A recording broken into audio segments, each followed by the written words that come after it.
I agree with his opinion on what he's saying. Right. But we're seeing another Pan-Africanist, which is almost racist, and it's not going to help the African cause I don't know or these the people. black cause. But I don't know these people. So No, you are working with them. It's not you don't know them. I You work are- with them. Who are these people? Anyways, But who are they? Who I are do they? not want to have conversation on No, this but right who are now. they? You made a claim. Who are they? Content over everything. Orthodox.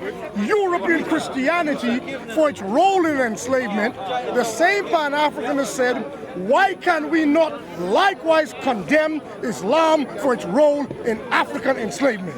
And they have a point. How sharp is that point? That's the problem. How sharp is that How point? sharp? Because slavery, as we understand it, in Africa, was on a sliding scale. You had slavery in the form of mild domestic servitude, say among the Dogon of Bandiagara in Mali. However, when you start having societies becoming kingdoms, and kingdoms becoming empires like the Dahomey and the Ashanti, you're talking about slavery within Africa, black on a different level. Pan-Africanists who are uneducated, I call them hoteps. They don't understand this. They don't understand there is a sliding scale. So within Islam, you had at one end some forms of slavery akin to European slavery, and that should be condemned, like Basra in Iraq in the 9th century. At the other end, you had forms of slavery indistinguishable from African servitude. So you cannot apply a one-size-fits-all to any kind of discussion, hence the reason those people do not have the intellectual stuff to debate with me. They don't understand anthropology, they don't understand sociology, they don't understand macroeconomics. They only understand the book of Philemon in the Bible, which tells you when a master brutally oppresses you, go back to him. That's what they would like for you to believe. I am here to say to you, truth. Islam is responsible in many parts of the world for enslaving people. Islam or Muslims, Muslims? let's not play with words. The fact is, I'm a Muslim, and I'm saying there were more slaves taken from the Caucasus white people than actual black people. No way. All right? There were. Let me tell you, there are more records. All right, let me rephrase that. There are more records of the slaves taken, particularly during the Ottoman period in the Caucasus, than going up the Nile Valley. The Ottomans, and now we're not talking about Arabs. You see, this is where the hoteps got to understand. The Arabs were a spent force in Islam by the end of the Umayyad period. The Umayyad period ended around the 8th century. The empire, the Umayyads were superseded by the Abbasids. More than half of the Abbasids were Persians. Exactly. The Abbasids were in fact superseded quite quickly by the Seljuk Turks, whom they converted to Islam. The Seljuk Turks received their Islam from the Persians, just like the Indian Mughals and all these people. Now, they were in turn superseded by a bunch of others, but mostly the Ottomans. So the Ottomans are the ones that we talk about when we talk about a large empire at the level of, say, France, England, big empire.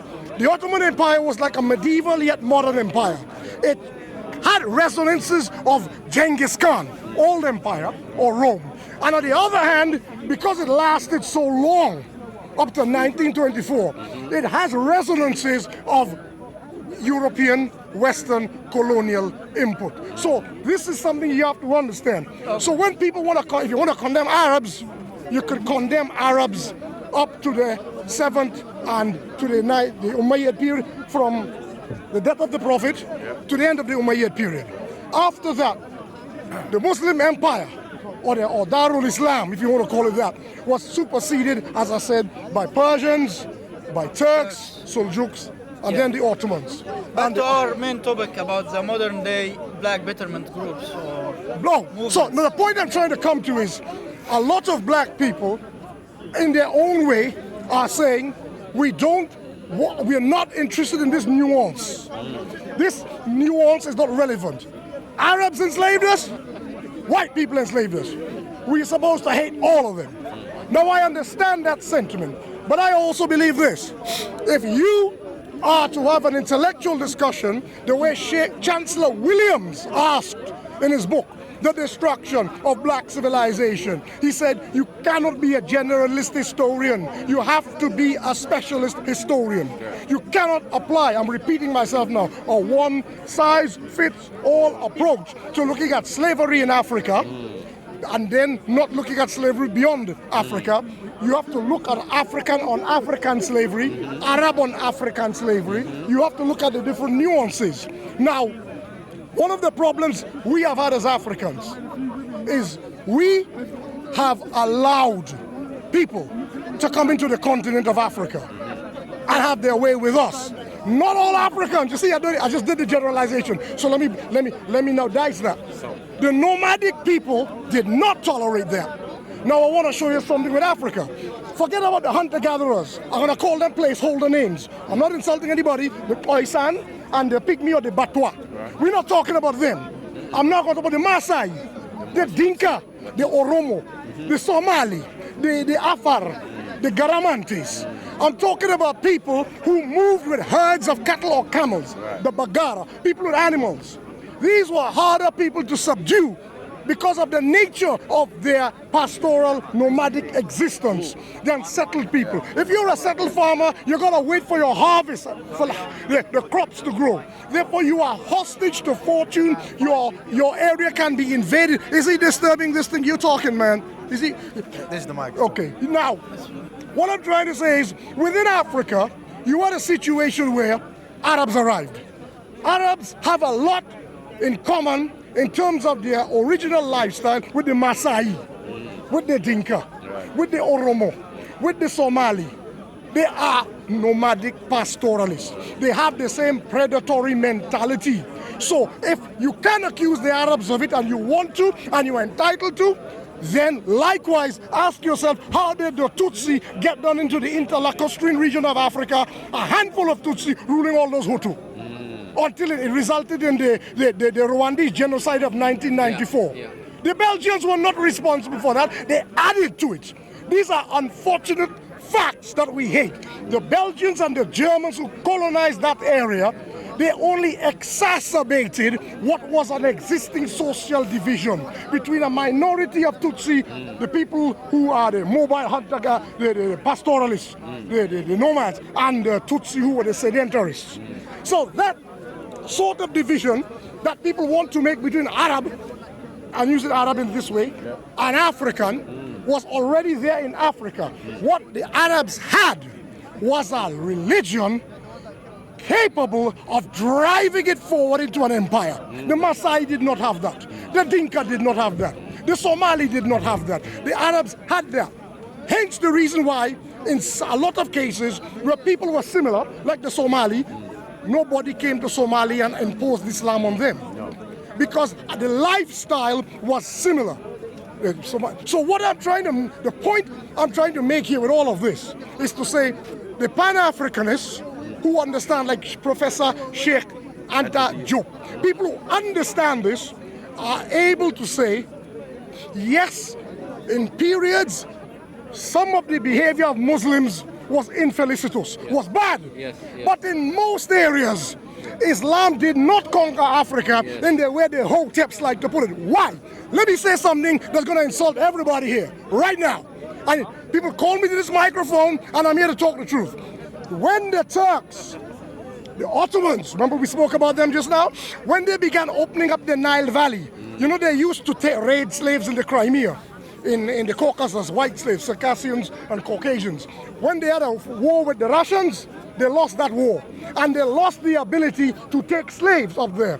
Muhammad Ali Pasha and his son Ismail Pasha in Egypt started opening up the Nile and taking slaves from the peoples in the Sud, which is today the Republic of South Sudan. They started taking slaves from that area. In those days, they had guns, they had muskets, they had superior firepower. I understand how they overwhelmed those people. Yes or no? Yes, we understand that. They overwhelmed them by superior firepower. All right. Now let us talk about before firepower came to the world, before the Chinese gave gunpowder to the Europeans. Tell me, how did the Arabs, this is an Arab for example, let's call him an Arab. Look at my size. I'm an African man. We have the same weapons. He has got arrows and bows and spears and swords. I've got the same. You gonna tell me I let them come and defeat me? No way. So something wrong. I want us as black people to face this. Until the invention of gunpowder and superior weaponry, we should not have allowed anyone to come to us and enslave us. Who is on a... Look, the first war we fought with Arabs, we defeated them in 2 battles. And the Baqt Treaty was implemented, 651. The Nubians had very good firepower in terms of archery. The Prophet Muhammad loved archery. We had the archery. And we took Abdullah and his cohorts out. Amr sent Abdullah into First Cataract, south of Aswan. And they fought with the Nubian kingdom, I think Bakuria or Alua. And they were defeated in 2 battles. The Nubians settled down to a treaty with the Arabs saying, this is the first time now, listen to this, the first time the Arabs ever lost a battle was against black people, the Nubians. Some say the king was called Kalidosos. I don't know what the king's name was. Anyway, a treaty was established, and this treaty was called the Baqt. One of the conditions of this treaty was that in exchange for grain and wine and wheat and whatnot from Egypt, the Africans will supply ivory, ebony, abnus, tortoiseshell, and slaves. The slaves were supposed to be a sweetener to make the deal sweet. Some say 400 slaves a year, some say 360 slaves a year. It's immaterial to me. What is material to me, if you have a powerful kingdom like Makuria or Alwa, and they are prepared to, and they are victorious. They have defeated the Arabs twice, and they are prepared to give them as a sweetener, as a not a tribute, a gift. A tribute is if you are defeated. Yeah. They were not. Come on, work with me here. You give people 360 or 400 slaves a year, and you have that going on for years. That tells me that slavery was not an alien custom in your culture. Exactly. Come on now. I'm a black man and I'm saying that. Let's be hurt a little bit. Let's argue a bit. Let's be hurt about this. We should not have done that, but we did it, and I'll say, Arabs didn't suggest it. I am sure that Africans had that custom amongst themselves. I believe, and I don't have the books to my mind, the Garamantes used to trade slaves with the Romans. The Pygmy people, Batwa, short people, used to live as far as the Niger River. And the Romans used to have them in circuses. The Romans made 2 expeditions across the Sahara which failed. The Romans were always fighting with an ethnic group called the Garamantes. Very mobile people, very mobile. I think their descendants today are called Tubu in southern Libya and in Chad. I believe they were trading slaves to the Romans. That's where the Romans came with all those pygmies and all those short people in their circuses and so forth. And so what I am trying to tell you people here is this. When Ottomans arrived with musketry and weapons, I see why Africans can claim this is colonial imposition. I see that. But when a man comes to you, he has the same weapons you have. It's a level playing field. It's mano a mano. That's what it is. It's any fight like a Maasai fighting with a Kikuyu. I'm talking about ethnic groups now. It's any fight like an Oromo and a Mahara. It's any fight like a Wolof and a Soninke. It's like that because you have the same kinds of weapons. And in my opinion, we have to be able to look at this and be honest about it. If we don't understand nomadic pastoral culture in Africa and the mind of the nomad, the pastoralist, if we don't understand that, we will never understand the Arab relationship to Africa during the expansion of Islam. There were more Berbers who are whiter than the Arabs, slaughtered by the Arabs in North Africa when Islam expanded, or when the Arabs, if you prefer me to say that, expanded into North Africa, into the Maghreb. And those people were not forced to become Muslim. They became Muslim as a way of resisting the Arabs. And in fact, they became Khawarij first. The Maghrebians, the North Africans, large numbers became Khawarij first, using a form of Islam which would invalidate Sunnite imperialism. So there are all these little factors that people have to understand when they want to get to why we and Pan-Africanists have beef. I'm a Pan-Africanist, and I'm here to tell you this. Ethiopia had writing from before the 4th century. Ge'ez writing come from Sabaean, but indigenized and developed in the highlands of Ethiopia. All right. The Meroitic people had writing. It had died out before the arrival of the Arabs. It was no more in use. The rest of Africa, if it had writing, it had died out. The Tuareg had writing. Can I ask you a question? No, let me land. What the victory of Islam is not only a victory of the sword, Exactly. it's a victory of the pen. If you have an empire like ancient Mali, forget about Mali, let's go back. Ghana, you have an empire. You're going to hire people to write for you because now you're doing overseas trade. And if you are trading, you want to keep accounts. And to keep accounts, you need to be literate. And if you're not literate, you're going to employ people. In ancient Ghana, Muslims occupied a quarter of the town called Kumbisale. They were there. And when people Islamized using writing, writing is a form of propaganda. People tell you the pen is mightier than the sword. Writing is a form of propaganda that gave Muslims the advantage in Africa.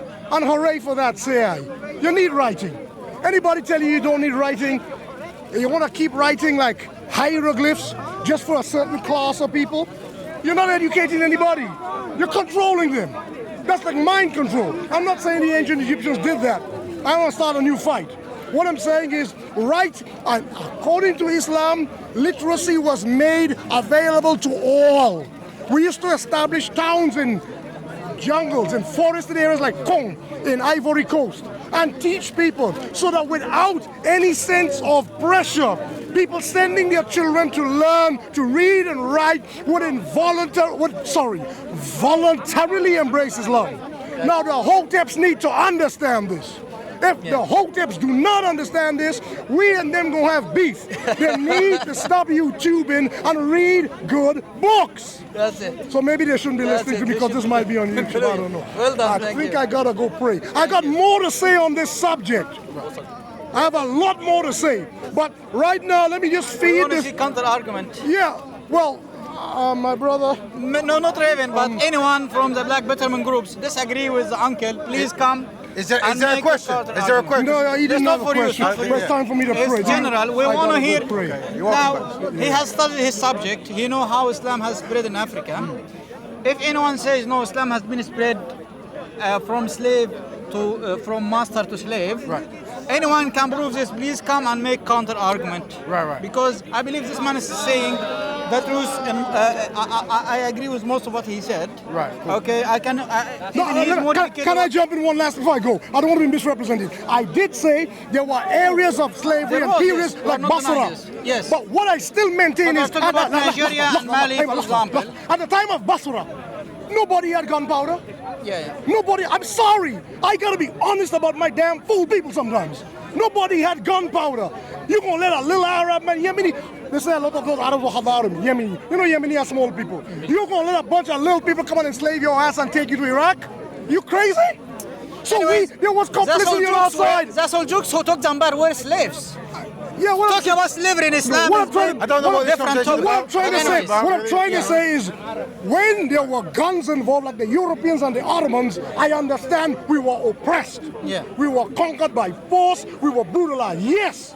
But prior to that, man, that's mano a mano, like any ethnic group fighting any other ethnic group in the world in history. Whether it's the Vikings fighting the British, like, you know, and you read all that stuff we have on TV now with the Vikings, King Rollo, Duke Rollo conquering Normandy from the French, King Guthrum of the Danish Vikings conquering the northeastern part of England from King Alfred. That was like that.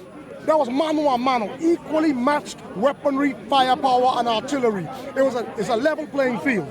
Therefore, we should not have lost. Right. We should not have lost. When it comes, I'm talking the truth. Who don't like it? Look, sometimes people get the impression that I'm trying to feed the seals, that I'm trying to irritate people on YouTube. No, I'm not. I'm not trying to irritate anybody. I don't read those comments because a lot of those comments come from foolish people. They're subliterate, they're not ready for me. They're not ready for me. You see, but when we gotta get down to facts, we gotta look at ourselves too and say, if you want history to work for you, you got to just not look at where you were kings. Everybody was a king. No, look at where we failed and why and fix it. Exactly. Assalamu alaikum wa rahmatullahi ta'ala wa barakatuh. Thank you. Uncle, when you're ready, we're here, yeah? When you're ready, you can come back around, yeah? Was there a I question you don't wanted think to he's ask? coming back, but, No, it's but not the break. anyways, Did you want, because you said you wanted me to talk to me about something. he is speaking about History, yeah. Pan-Africanism. Yeah. According to him. Content over everything from your government. Man, say it straight. Man, don't listen to BBC. Man, don't listen to ITV. And me, I agree with his opinion on what he's saying. Right. But we're seeing another Pan-Africanist, which is almost racist, and it's not going to help the African Yeah, cause I don't know or these the people, black cause. but I don't know these people. So No, you are working with them. It's not, you don't know them. I You work are- with them. Who are yeah, these yeah, people? yeah. Who are these people? Anyways, But who are they? Who I are don't they? want to have conversation with No, this but right who are now. they? You made Yeah. a claim. Who are they? Anyway, the same. The mentality. So the mentality. Uncle just did like the a 1 mentality hour of black. history lesson, and let now me you're finish, talking let me about finish.